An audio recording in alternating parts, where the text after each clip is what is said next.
My name is Maya, and I'm 26 years old. The morning I walked into my childhood bedroom and found my sister Zoe wearing my engagement ring, I thought it was some kind of sick joke. But the way she smiled at me, that triumphant gleam in her eyes, told me everything I needed to know. She'd taken more than just my boyfriend of 3 years. She'd stolen my entire future. What I discovered next about both of them would shatter everything I thought I knew about family, love, and the people closest to me. By the end of this story, one of them would be behind bars, and I'd become someone I never imagined I could be. Before we jump back in, tell us where you're tuning in from, and if this story touches you, make sure you're subscribed, because tomorrow, I've saved something extra special for you. The house smelled like cinnamon rolls when I arrived that Saturday morning, the same scent that had greeted me every weekend since moving out 2 years ago. Mom always made them when I came home to visit, a tradition that felt even more special now that I was planning my wedding. I had my dress appointment that afternoon, and Zoe had promised to come with me to help choose between the final 2 options. My parents lived in a sprawling Victorian in Millfield, the kind of house that looked like it belonged on a postcard with its wraparound porch and climbing roses. I'd grown up in the room at the top of the stairs, while Zoe, 3 years younger, had claimed the larger room facing the garden. Even as adults, we still called them our rooms when we visited. I found Mom in the kitchen, her graying hair pulled back in the messy bun she wore when she was stressed. She looked up when I entered, and something flickered across her face. Surprise, maybe, or discomfort. "Maya, sweetie," she said, wiping her hands on her apron. "You're early." "Traffic was lighter than expected," I said, kissing her cheek. "Where's Dad?" "Golf course. You know how he is on Saturdays." She turned back to the oven, avoiding my eyes. "Zoe's upstairs getting ready. She'll be down soon." I grabbed a cup of coffee and headed upstairs, my heels clicking on the hardwood. Zoe's door was closed, so I knocked. "Zoe? Ready to make me look like a princess?" No answer. I tried the handle, but it was locked. Strange. Zoe never locked her door at home. Maybe she was changing. I decided to wait in my old room, setting my coffee on the nightstand and opening the curtains to let in the morning light. That's when I saw it. On my dresser, catching the sunlight streaming through the window. My engagement ring, the vintage Art Deco setting that David and I had spent weeks choosing, with its perfect round diamond surrounded by smaller stones. But it wasn't sitting in the small jewelry box where I'd left it last week when I'd taken it off to help Mom in the garden. It was on someone's finger. Zoe stood in my doorway, her hands stretched out, admiring the way the diamonds caught the light. She looked beautiful, as she always did, with her dark hair cascading over her shoulders and that confident smile that had charmed everyone since we were kids. "It really is gorgeous," she said, turning her hand this way and that. "David has excellent taste." My brain struggled to process what I was seeing. "Zoe, what are you doing? Take that off." She laughed, the sound light and musical, the same laugh that used to make me feel protective of my little sister. Now it sent ice through my veins. "I don't think I will," she said, stepping into the room and closing the door behind her. "It suits me better than it ever suited you." "This isn't funny. Give me my ring back." "Your ring?" She tilted her head, feigning confusion. "But Maya, David gave this to me, last night actually. It was so romantic. He took me to that little French place downtown, the one you two never could afford, got down on one knee right there by the fountain." The room tilted. I gripped the edge of the dresser to steady myself. "You're lying." "Am I?" She pulled out her phone, swiping through photos. "Look." The images she showed me made my knees buckle. David, my David, on one knee in a restaurant I'd never been to. Zoe, with her hands over her mouth in surprise, tears streaming down her face. The two of them kissing, the ring sparkling on her finger. The timestamps showed they were taken last night, while I'd been working late at the marketing firm, finishing a presentation for Monday.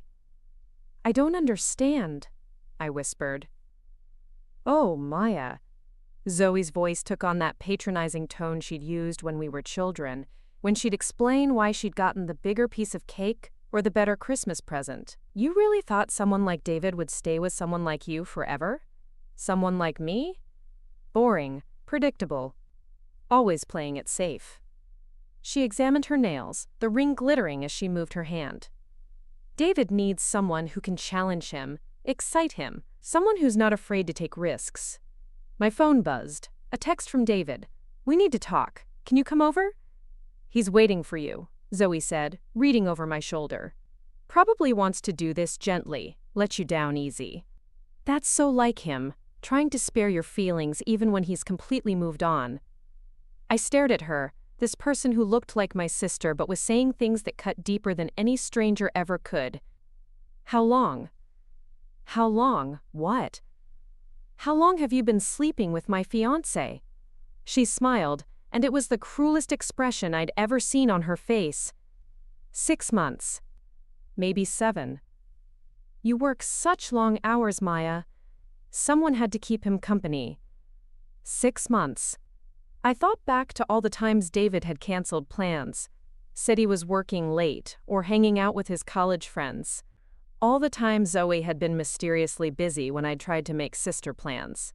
The family dinners where they'd barely looked at each other, which I'd attributed to awkwardness rather than guilt. "Does Mom know?" She suspected. Parents always do. But she loves us both, so she's staying out of it. "Staying out of it?" My voice was rising. "Her daughter is stealing her other daughter's fiancé and she's staying out of it?" "Maya, you're being dramatic." David and I fell in love. These things happen. You can't force someone to feel something they don't feel. I stood up, my hands shaking with rage. "Get out of my room." "Technically it's Mom and Dad's room now," she said, but she moved toward the door. "Oh, and Maya? You might want to call the caterer. I doubt you'll be needing those services anymore." She left, and I sank onto my childhood bed, staring at the space where she'd stood. The room looked the same as it always had, with my high school trophies still lined up on the bookshelf, and my college graduation photo on the wall. But everything had changed in the span of 10 minutes. I called David with shaking fingers. He answered on the first ring. "Maya, I'm so sorry you had to find out this way." "Find out what way? From my sister wearing my engagement ring?" A pause. "She told you already?" "She showed me pictures, David. Pictures of you proposing to her with the ring you gave me." Another pause. Longer this time. "It's complicated." "It's complicated?" I was screaming now, past caring who heard me. "You cheated on me with my sister for months, then proposed to her with my ring, and it's complicated?" "Maya, please calm down." "Let me explain." "Explain what? Explain how you looked me in the eye every day knowing you were betraying me? Explain how you made love to me while you were making love to her? Explain how you let me plan our wedding while you were planning to marry someone else? I never meant for this to happen." "But it did happen. You made it happen." I could hear him breathing on the other end of the line. When he spoke again, his voice was different. Colder. "Look, Maya, what Zoe and I have is real. What you and I had was comfortable. But it wasn't passionate. It wasn't love. Not really. 3 years wasn't real? 3 years of routine. 3 years of the same restaurants. The same conversations. The same predictable life. Zoe makes me feel alive." I hung up before he could say anything else that would destroy what little remained of my sense of self. Downstairs, I found Mom in the living room, pretending to read a fee. Preparing and narrating this story took us a lot of time. So if you are enjoying it, subscribe to our channel. It means a lot to us. Now, back to the story. Magazine. She looked up when I entered, and I saw guilt written all over her face. "You knew," I said. "Maya, you knew they were having an affair, and you said nothing." Mom set down the magazine and rubbed her temples. "I suspected something was going on. The way they looked at each other. The way conversations stopped when you entered a room. But I hoped I was wrong." "You hoped you were wrong, so you just let it continue? What was I supposed to do? Forbid 2 adults from seeing each other? You're both my daughters. I can't choose sides." "You don't have to choose sides when one daughter is destroying the other daughter's life." "Maya, lower your voice." "No, I will not lower my voice. My sister has been systematically stealing my life for months, and everyone in this family just watched it happen. It's not that simple. It's exactly that simple. She took what was mine and none of you stopped her. Maybe what was yours wasn't really yours to begin with, Mom said quietly. The words hit me like a physical blow. What did you just say? If David could be taken, then maybe he wasn't the right person for you. I stared at my mother, this woman who had raised me, taught me about right and wrong, who had always told me that family came first. I can't believe you just said that to me. I'm trying to help you see this from a different perspective. The perspective where my sister is a homewrecker and my mother is okay with it. Zoe didn't wreck your home, Maya. If your relationship with David was strong, nothing she did would have mattered. I grabbed my purse and headed for the door. I'm leaving. Maya, wait. Don't. Just don't. I drove around for 2 hours, crying and screaming, and trying to make sense of what had happened. My entire family had betrayed me.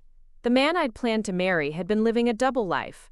The sister I'd protected and loved had been systematically destroying my happiness. But as the initial shock wore off, something else began to replace it. Curiosity. Because none of it made sense. David wasn't spontaneous or romantic. He was practical, methodical, the kind of man who researched restaurants for weeks before making a reservation. The David the first knew would never propose at a fancy French restaurant on a whim. And Zoe. My sister had always been impulsive, but she'd never been cruel. Competitive, yes. Attention-seeking, absolutely.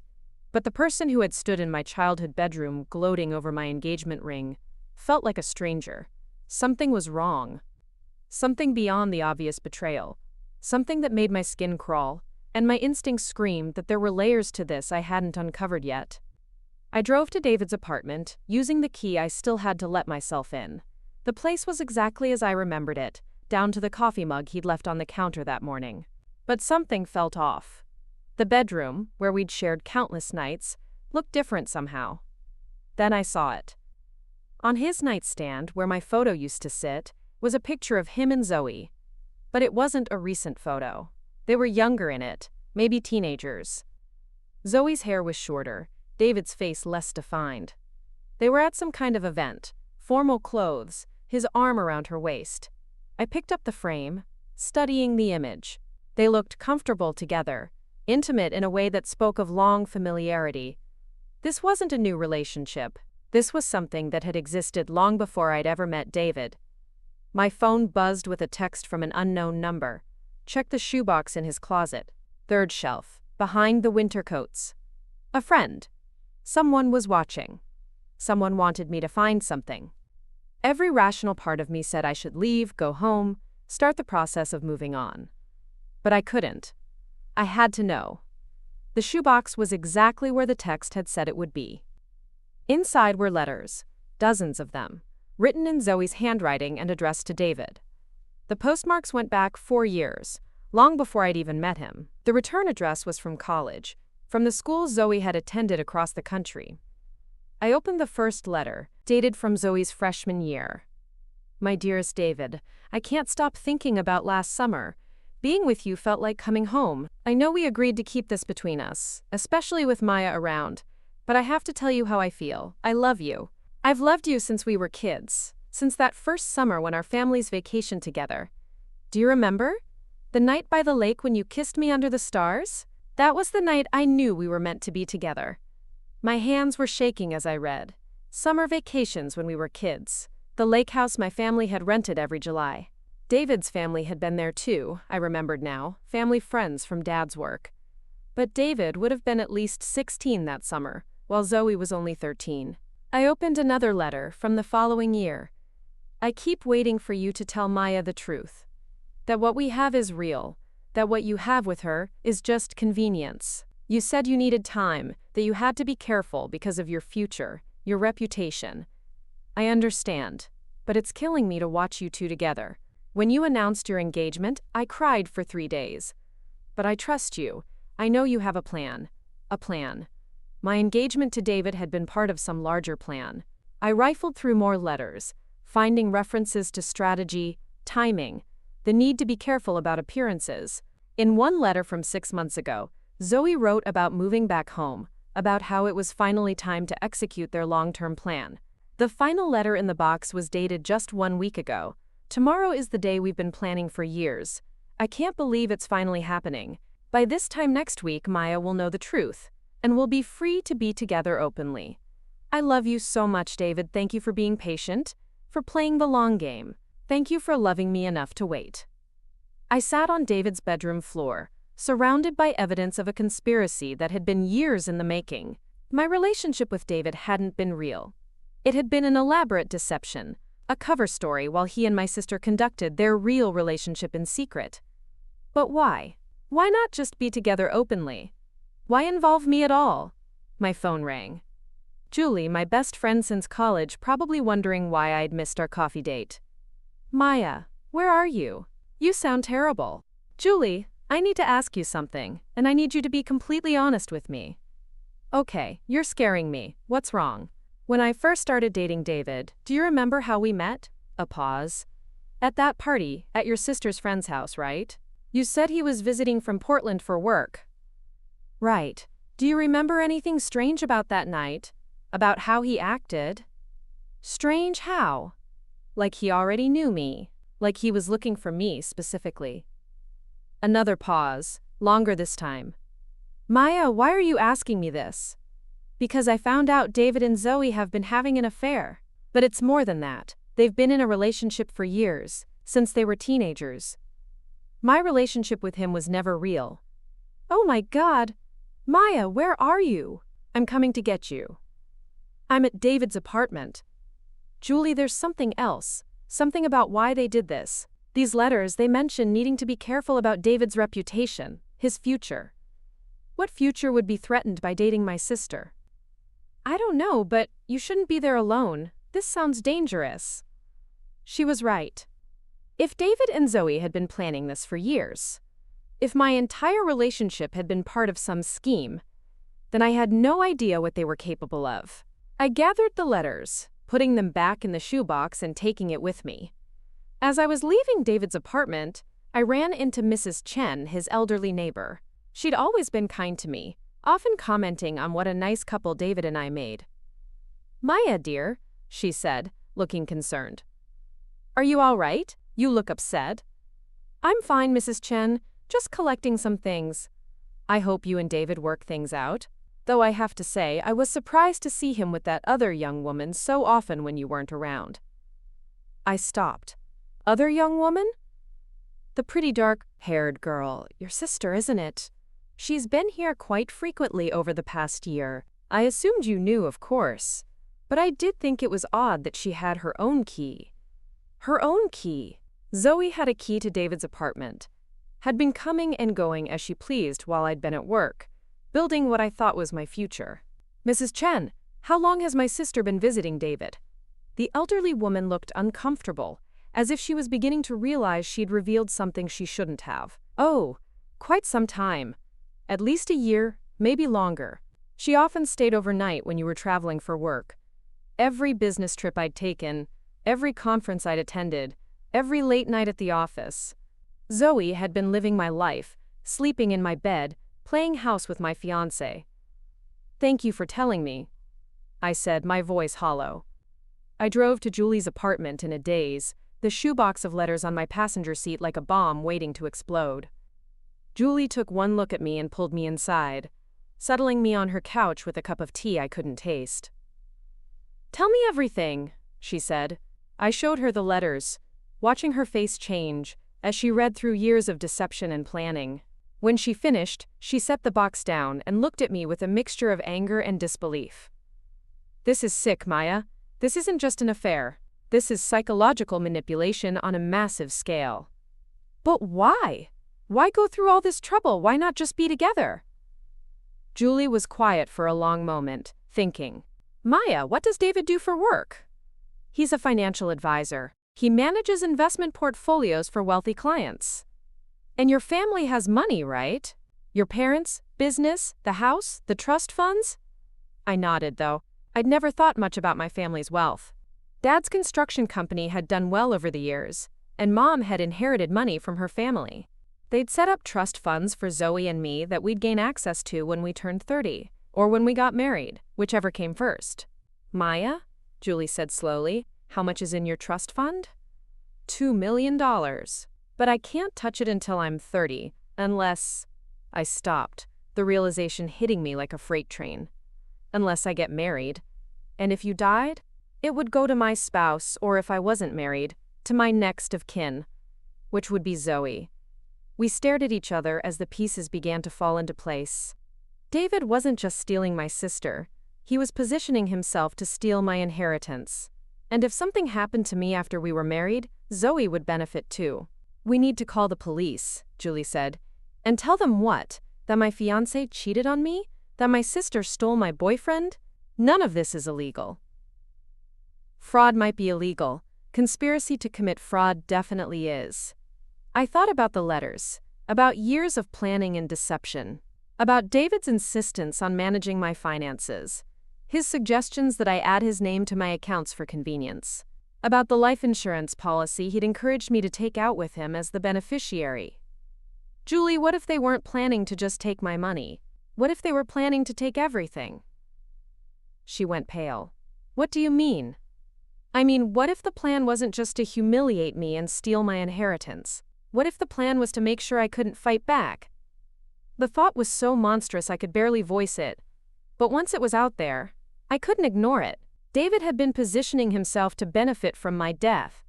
Zoe stood to inherit everything I owned if I were gone. And both of them had demonstrated a level of deception and manipulation that suggested they were capable of anything. My phone buzzed with another text from the unknown number. You're getting close. Keep digging.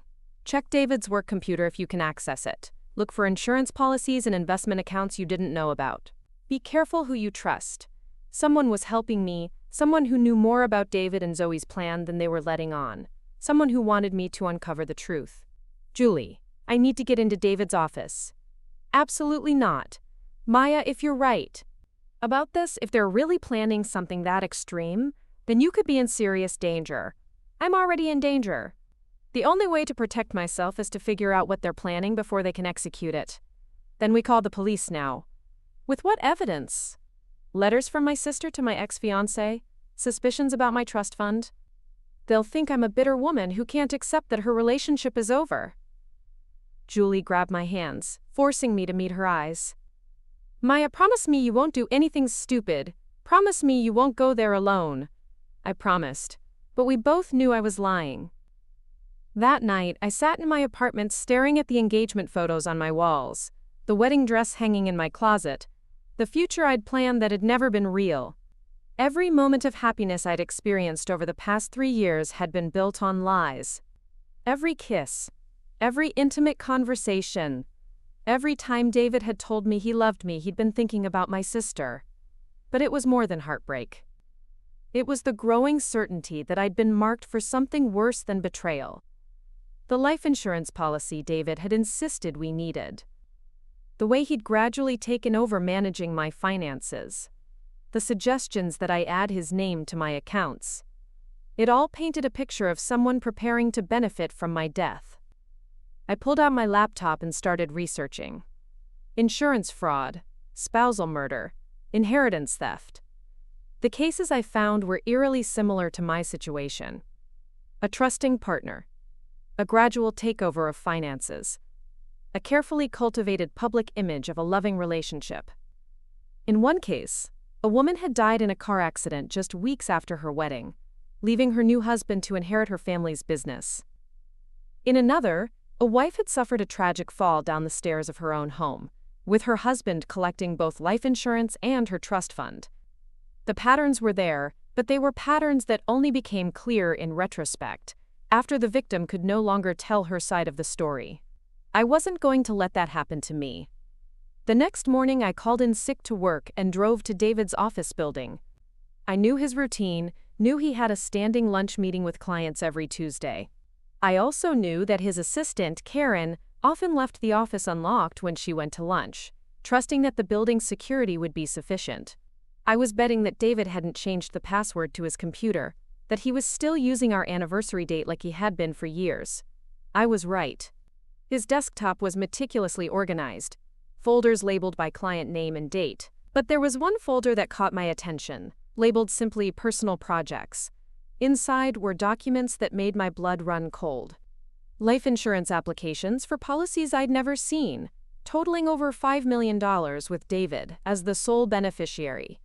Investment accounts in my name that I'd never opened, with David listed as the authorized contact.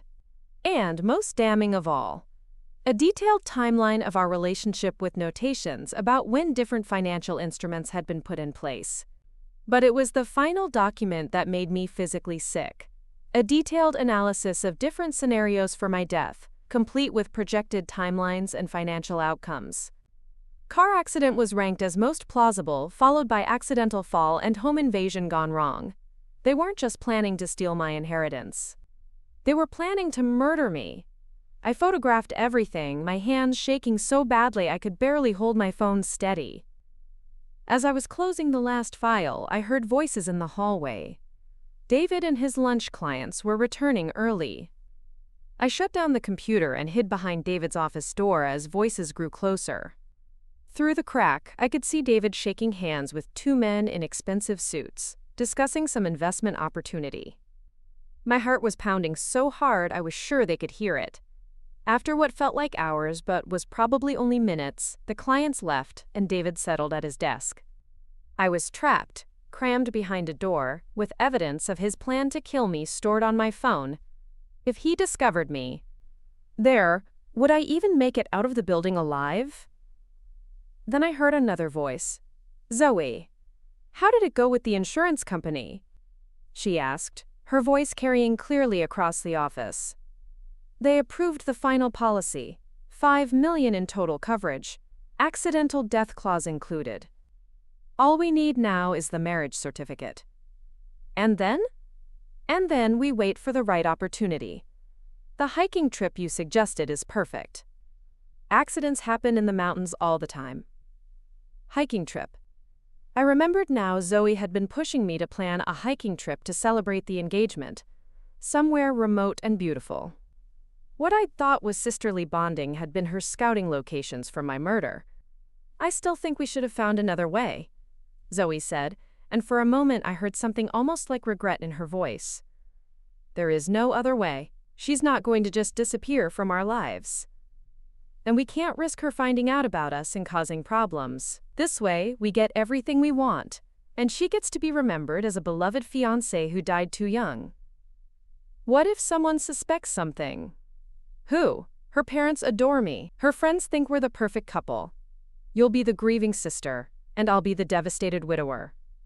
No one will question it." They talked for a few more minutes about logistics, about timing, about how to make my death look accidental. I listened to my sister and my former fiancé plan my murder with the same casual tone they might use to plan a dinner party. When they finally left together, I waited another 20 minutes before emerging from my hiding spot. My legs were shaking so badly I could barely walk, but I managed to make it to my car before collapsing. I had evidence now, concrete proof of their plan, but I also had the terrifying knowledge that I was living on borrowed time. They were planning to marry me and kill me, probably within weeks. I drove straight to the police station, clutching the flash drive with the photos I'd taken. The detective who listened to my story was skeptical at first, but as I showed him the evidence, his expression grew more serious. "Ma'am, if what you're telling me is true, you're in immediate danger. We need to get you somewhere safe while we investigate this." "What about arresting them?" "We need to build a case first. What you found is compelling, but we need more evidence to make charges stick. In the meantime, you can't go home. You can't go anywhere they might expect to find you." Julie picked me up from the police station and drove me to her cousin's cabin an hour outside the city. It was isolated, peaceful, the kind of place where you could think clearly. But as we unpacked my hastily gathered belongings, I couldn't shake the feeling that I was running from shadows that would always find me. The detective, Martinez, called that evening. "We've obtained warrants for their phones and computers. We're also placing surveillance on both subjects. But Maya, this is going to take time. Are you prepared for that?" Time was the one thing I didn't feel like I had. Every day that passed was another day David and Zoe could refine their plan, Another day they could realize I'd discovered their secret. That night, lying in an unfamiliar bed surrounded by unfamiliar sounds, I made a decision that would have seemed impossible just days ago. I wasn't going to wait for the police to build their case. I wasn't going to hide while the people who wanted to destroy me continued living their lives. I was going to fight back. But first, I needed to know everything. Every detail of their plan, every person involved, every vulnerability I could exploit. Because if David and Zoe thought they could manipulate and murder me without consequences, they were about to learn just how wrong they were. The woman I'd been before, the trusting fiancé who'd planned a future with a man who wanted her dead, was gone. In her place was someone harder, someone angrier, someone who understood that sometimes the only way to protect yourself was to destroy the people trying to destroy you. Tomorrow, the real fight would begin. The anonymous text messages started again. 3 days later, while I was sitting on the cabin's porch watching the sunrise. You need to check the storage unit. David rented it 6 months ago. Unit 47 at Secure Store on Maple Street. He paid for 2 years up front. I stared at the message, wondering who my mysterious informant could be. Someone close enough to David and Zoe to know intimate details of their plan, but willing to help me uncover it. Someone with access to information about storage units and rental agreements. Julie was still asleep when I quietly gathered my things and left a note explaining I'd gone into town for supplies. The storage facility was exactly where the text had indicated, a sprawling complex of beige buildings surrounded by high fences. I parked across the street, studying the layout and trying to figure out how to get inside without a key. That problem solved itself when a maintenance worker left one of the gates propped open while he wheeled a cart between buildings. I slipped inside, keeping to the shadows between units until I found Building C, where Unit 47 was located. The lock was a standard combination lock, the kind David had always favored, because he insisted they were more secure than keys. I tried our anniversary date, his birthday, even Zoe's birthday. Nothing worked. Then I remembered something from the letters I'd found. A reference to a summer at the lake house when they were teenagers. The year Zoe had mentioned in her first letter. The lock clicked open. Inside the unit was a carefully organized collection of items that made my stomach turn. Boxes of documents, photography equipment, and most disturbing of all, personal belongings that I recognized as mine. Jewelry I thought I'd lost, clothes that had mysteriously disappeared from my closet, even my birth certificate and passport. I opened the first box of documents and found what amounted to a dossier on my entire life. Bank statements going back 5 years, credit reports, medical records, employment history, even photos of me taken without my knowledge. Someone had been systematically collecting information about every aspect of my existence. The second box contained what looked like practice documents, forged signatures in my handwriting, fake identification cards with my photo, and multiple versions of what appeared to be suicide notes written in handwriting that looked remarkably similar to mine. The third box held the photography equipment and hundreds of photos. Not just surveillance photos of me going about my daily routine, but staged photos that told a different story. Pictures of me appearing to be drinking heavily. Photos that made me look distressed or unstable. Images that had been digitally manipulated to suggest I was involved in activities I'd never participated in. At the bottom of the box was a manila folder labeled Maya Exit Strategy. Inside were detailed plans for multiple scenarios. The hiking accident we'd discussed, but also alternatives. A staged suicide complete with fabricated evidence of depression and mental instability. A home invasion scenario with specific details about how to make it look like I'd surprised burglars.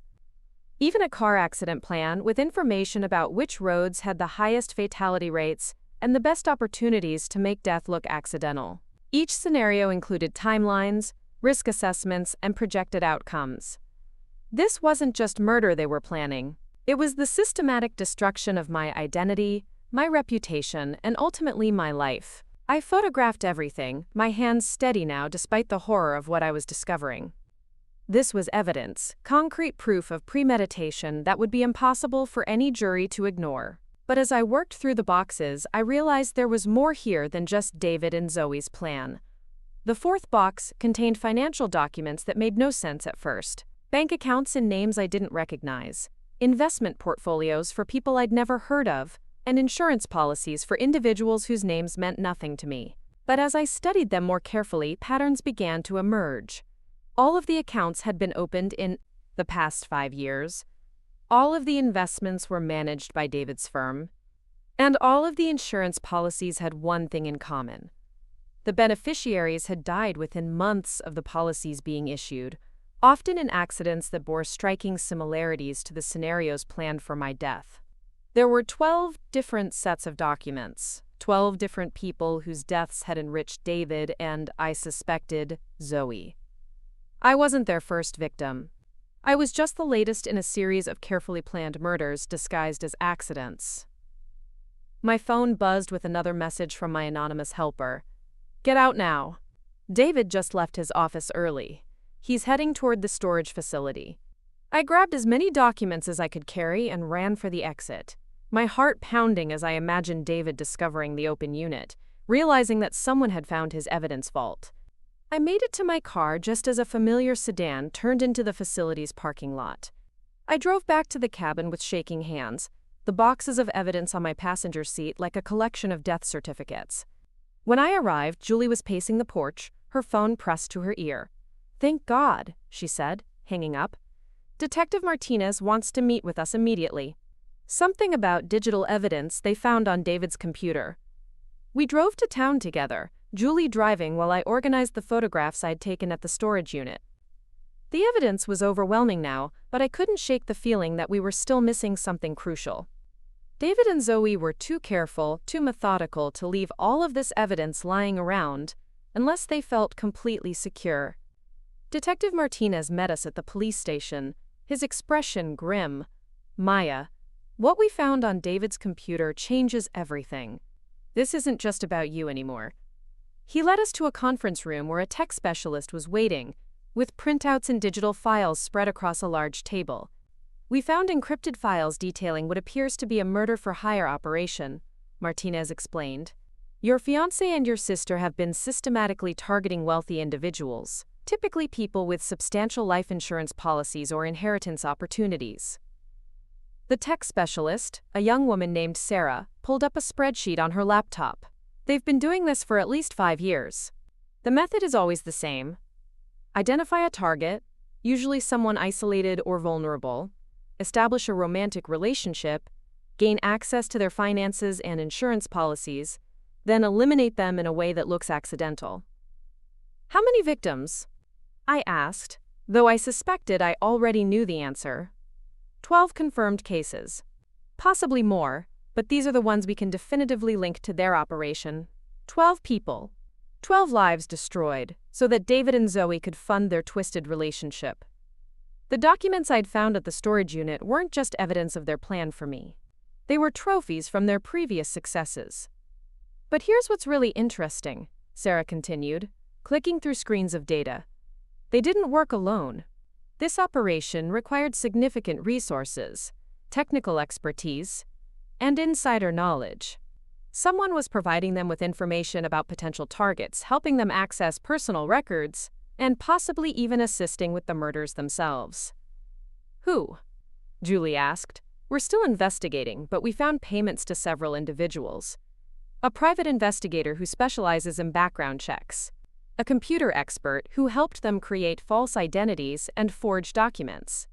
And most interesting of all, someone at the county coroner's office who may have been helping them manipulate autopsy reports." The scope of the conspiracy was staggering. This wasn't just David and Zoe acting alone. They were part of a larger network of people who profited from carefully orchestrated murders. "There's something else," Martinez said, his expression growing even more serious. "We found evidence that they're accelerating their timeline. According to their communications, they were planning to eliminate you within the next week."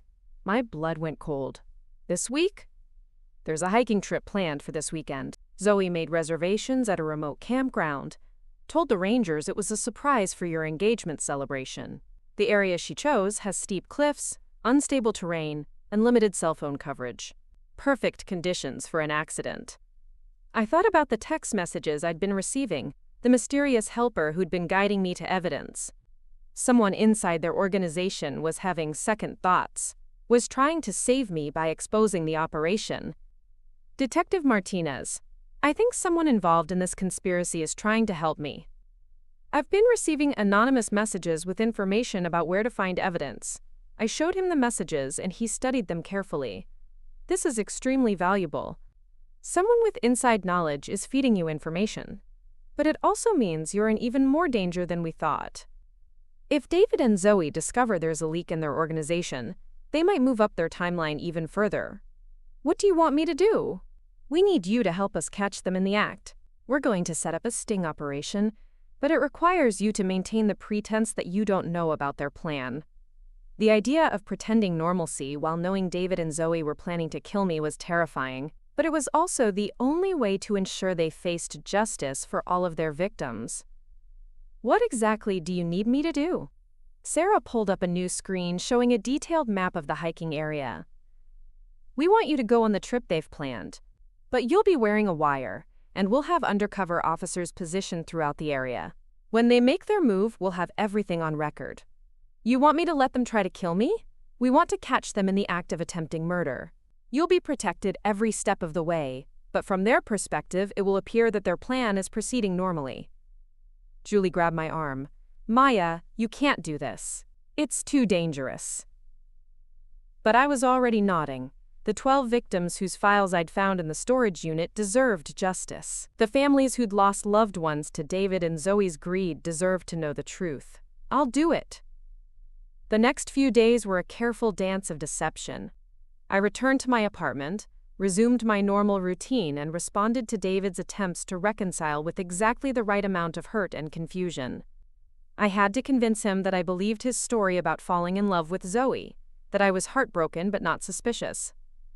Zoe was easier to fool.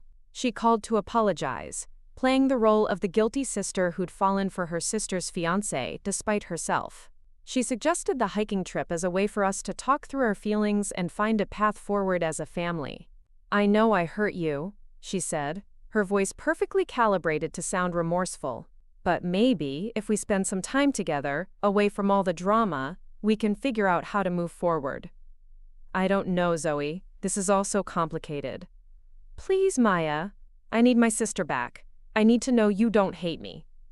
I agreed, playing the part of the wounded but ultimately forgiving sister. Inside, I was documenting every word, every manipulation, every calculated attempt to make me trust the people who wanted me dead.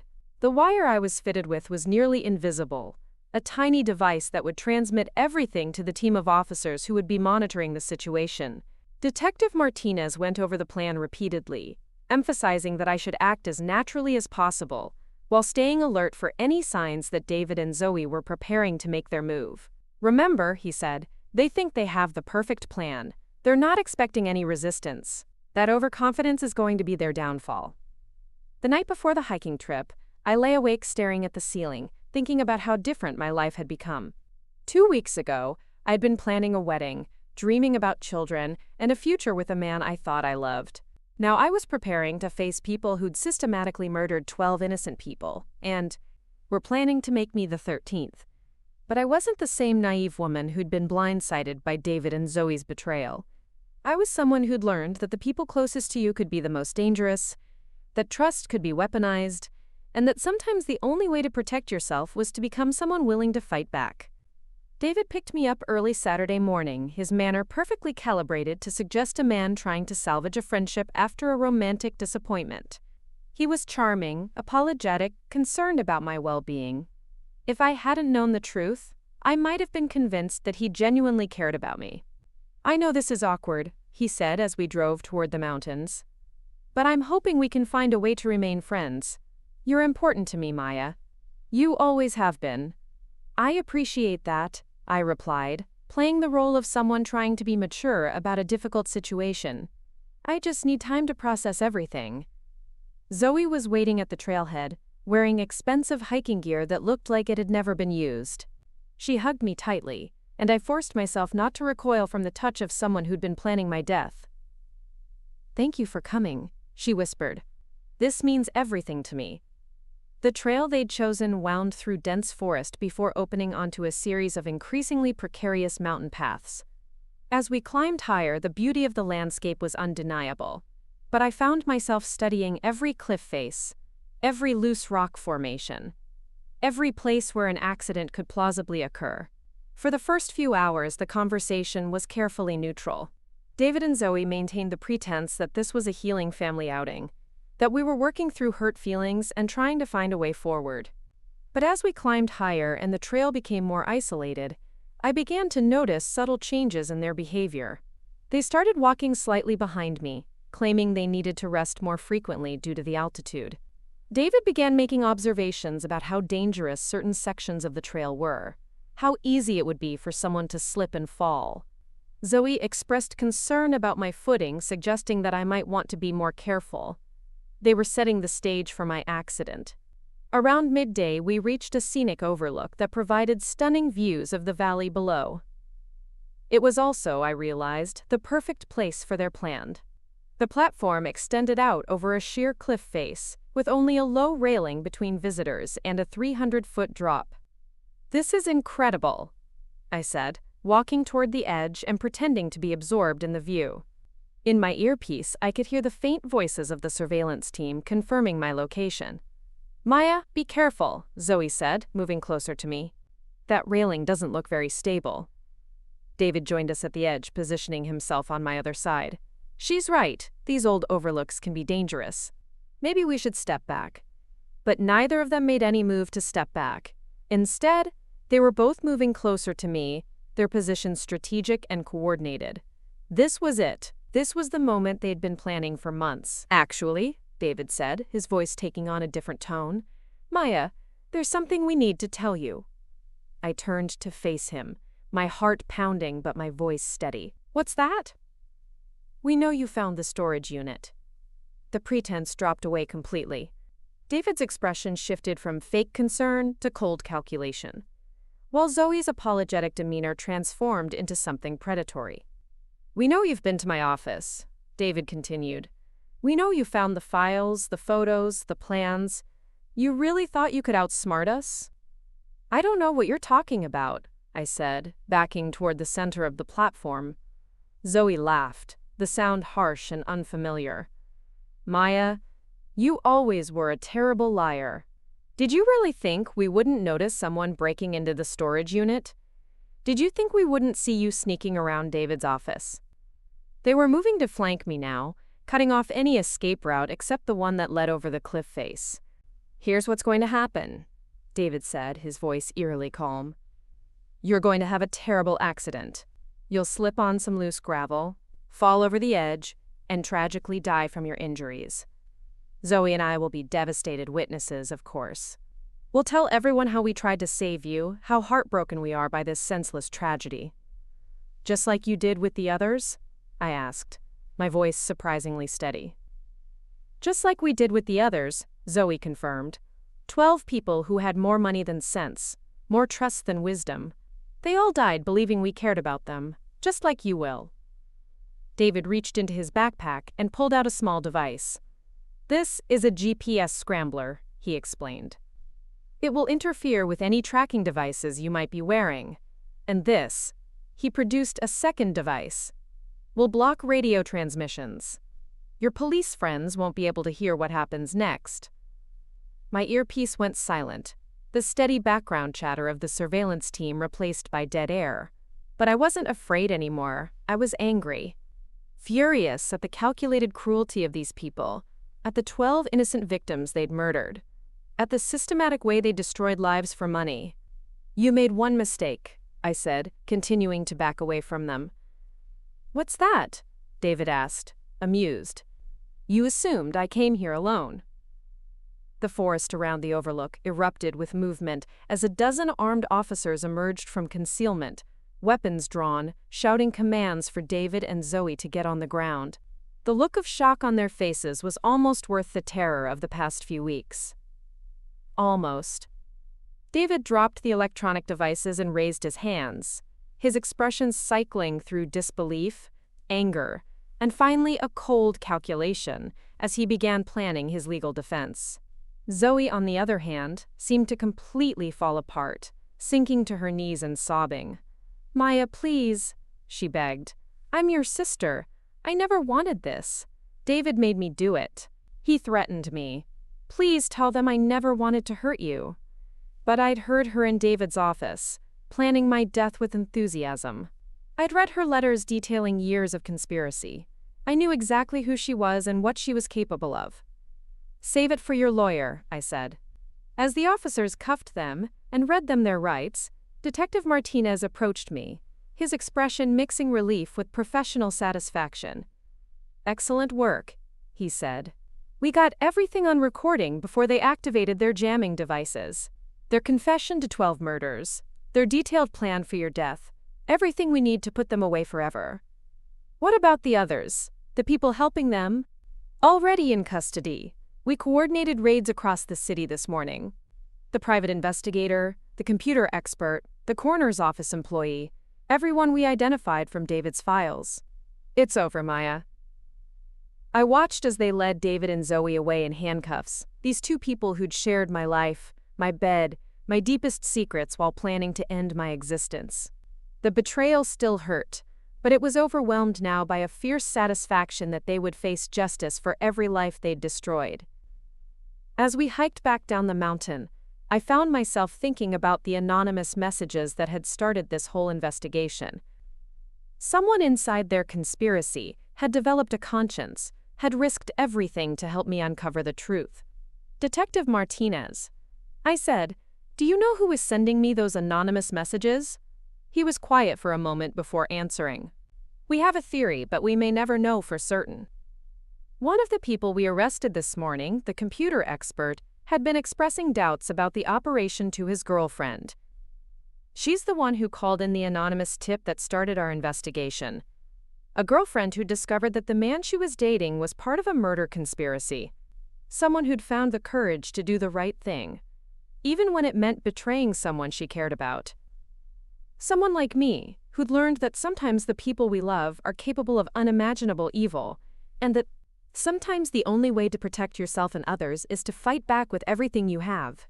The sun was setting as we reached the base of the mountain, painting the sky in shades of orange and pink that would have been beautiful under different circumstances. Instead, I found myself thinking about 12 people who would never see another sunset, who'd trusted the wrong people and paid with their lives. But their deaths wouldn't be meaningless anymore. David and Zoe would spend the rest of their lives in prison. The conspiracy they'd built would be dismantled. And other potential victims would be spared the terror of discovering that the people they trusted most were planning their destruction. I wasn't the same woman who'd walked into her childhood bedroom 2 weeks ago and found her sister wearing her engagement ring.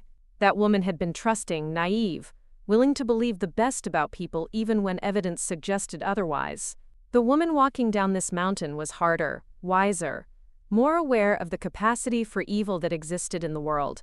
But she was also stronger, more determined, more willing to fight for justice and truth. Tomorrow would bring trials and testimony, media attention, and the long process of healing. But tonight, as I drove home through the darkness, I felt something I hadn't experienced in weeks. I felt safe, not because the threat was over, but because I'd learned that I was capable of protecting myself. I'd learned that even when the people closest to you betray you, even when the world reveals itself to be more dangerous than you'd imagined, you can still fight back. You can still win. The courtroom was packed on the day of sentencing, families of the 12 victims filling the gallery behind me, while reporters clustered near the back. I sat in the front row with Julie, wearing the navy suit I'd bought specifically for this moment. Not because I needed to look professional, but because I wanted David and Zoe to see exactly who they'd failed to destroy. 6 months had passed since their arrest on the mountain. 6 months of depositions, expert testimony, and legal maneuvering, as their defense teams tried desperately to find some angle that might save them from life sentences. They'd thrown everything at the wall. Temporary insanity, coercion, claims that the evidence had been planted or manipulated. None of it worked. The evidence was overwhelming. 12 victims, each with identical patterns of financial manipulation and suspicious deaths. the storage unit filled with forged documents and murder plans, the recorded confession on the mountain where they detailed their previous kills with casual pride. Even their own communications, preserved on encrypted drives that detailed every aspect of their operation. David's lawyer had tried to paint him as the mastermind who'd manipulated an innocent young woman into participating in his schemes. Zoe's attorney had pushed the opposite narrative, claiming she was the driving force behind the murders, while David was merely a weak man who'd fallen under her influence. The jury had seen through both stories. Judge Harrison called the court to order, and I watched as David and Zoe were led to their seats. They looked different than they had 6 months ago. Prison had aged them both, stripping away the polished attractiveness that had been part of their hunting method. David's hair had started going gray, and his expensive suits had been replaced by orange jumpsuits. Zoe looked smaller somehow, diminished by the weight of what she'd done. Neither of them looked at me as they sat down. The prosecutor, Elena Vasquez, had become something of a celebrity during the trial. Her methodical presentation of evidence had left no room for doubt about David and Zoe's guilt, but more importantly, she'd made sure the victims were remembered as people, rather than statistics. "Your Honor," she began, "the defendants have shown no remorse for their actions. They've expressed no sympathy for their victims or their families. Even when faced with overwhelming evidence of their crimes, they've continued to lie, manipulate, and attempt to escape responsibility for the systematic murder of 13 innocent people." 13. They'd tried to argue that I shouldn't count as a victim since their attempt on my life had failed, but Judge Harrison had disagreed. Attempted murder was still murder in the eyes of the law. One by one, family members of the victims gave impact statements. Sarah Chen's daughter spoke about losing her mother in what they'd thought was a hiking accident, only to discover months later that she'd been pushed off a cliff by the man who'd claimed to love her. Michael Torres's brother described the suspicious car accident that had claimed Michael's life just weeks after he'd married a woman who'd seemed too good to be true. Each story followed the same pattern. Lonely, wealthy individuals who'd been targeted by David and Zoe's network, systematically isolated from their families, convinced to alter their wills and insurance policies, then eliminated in carefully staged accidents. When it was my turn to speak, I stood and faced David and Zoe directly. "You didn't just try to steal my money or even my life," I said, my voice steady and clear. "You stole 3 years of my existence. You made me fall in love with a lie, plan a future that was never real, trust people who saw me as nothing more than a bank account to be emptied." David's jaw tightened, but he didn't look away. "But your biggest mistake was underestimating me. You thought I was weak, that I'd be easy to manipulate and eliminate. You were wrong. And because you were wrong, 12 families finally have answers about what happened to their loved ones." I sat down to scattered applause from the gallery, feeling lighter than I had in months. This wasn't just about my story anymore. It was about justice for people who'd died believing they were loved, who'd never gotten the chance to fight back.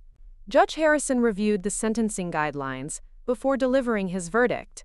David received 13 consecutive life sentences without possibility of parole, plus additional time for fraud and conspiracy charges.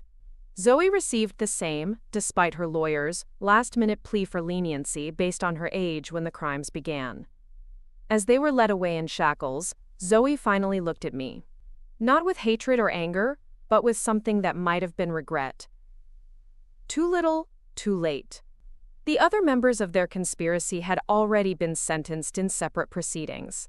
The private investigator got 25 years for providing information used to target victims. The computer expert received 15 years for creating false identities and forged documents.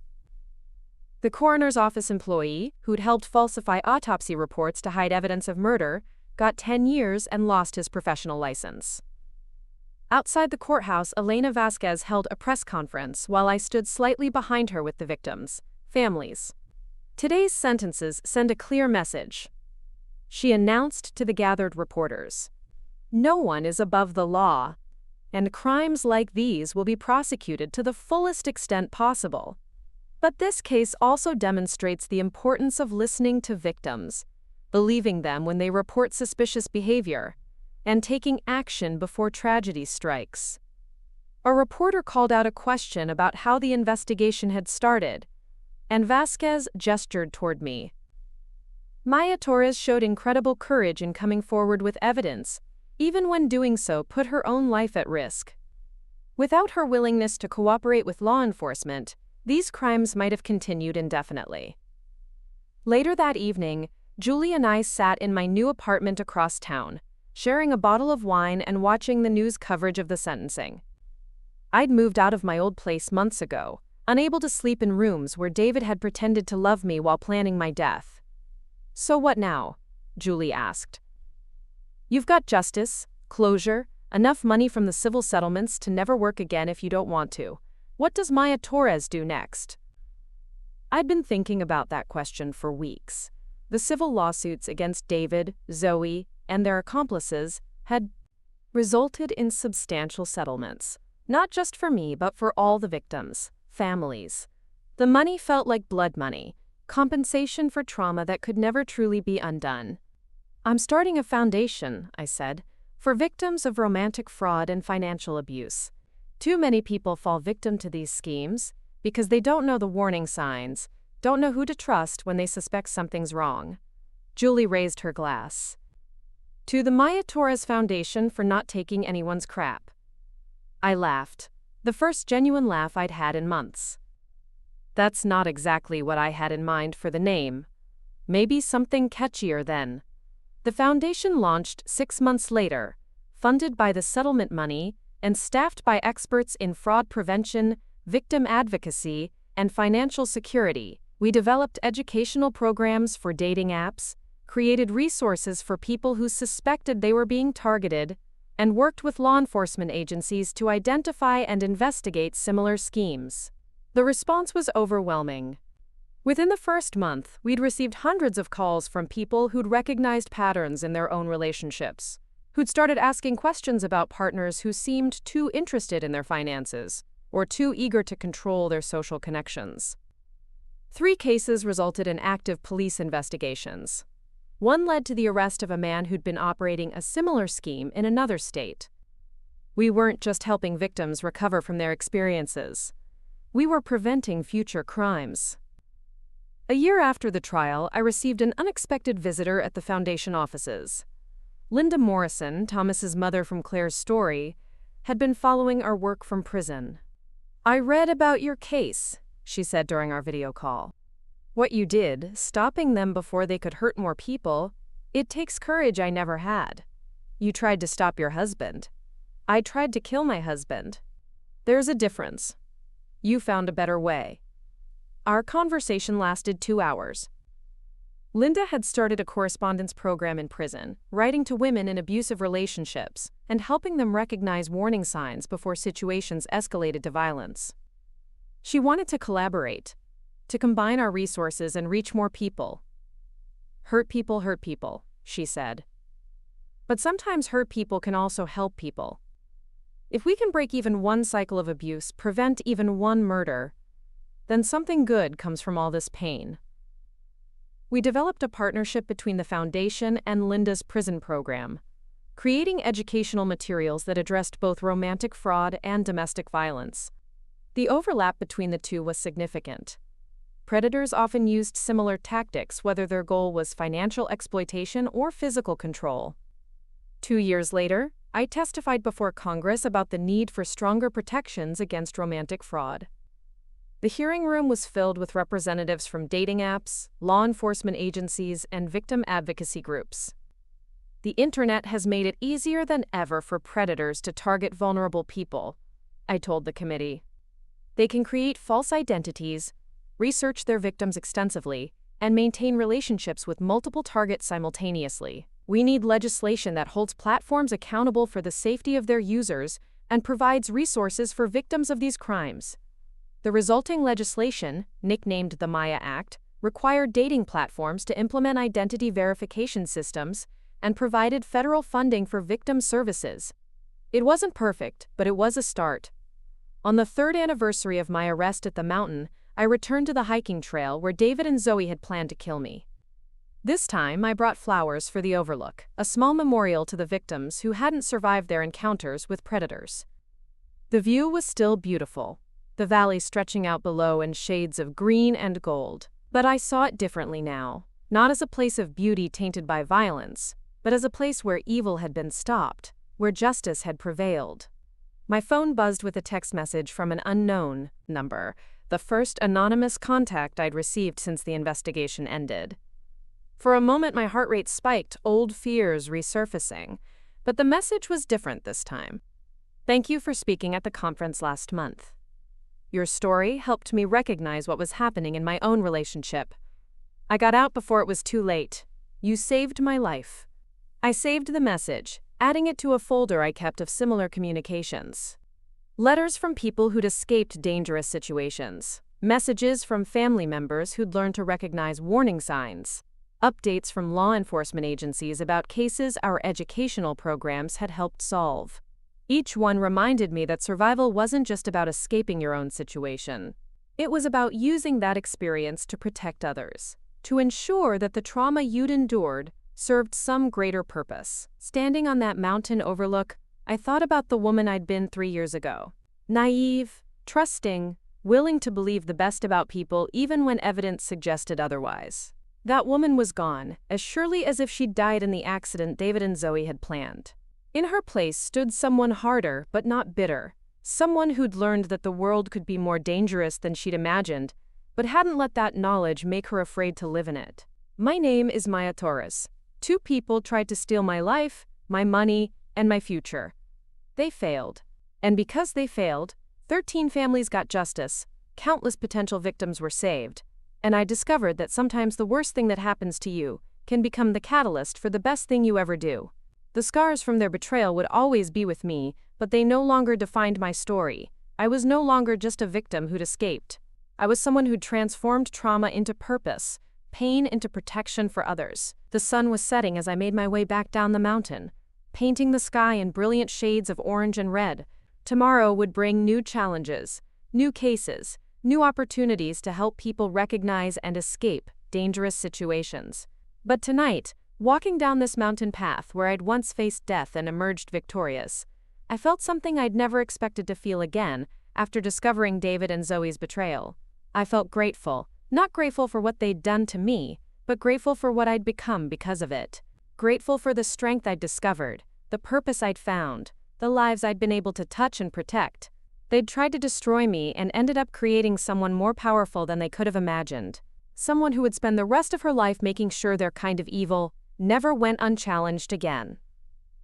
Up next, you've got 2 more standout stories right on your screen. If this one hit the mark, you won't want to pass these up. Just click and check them out.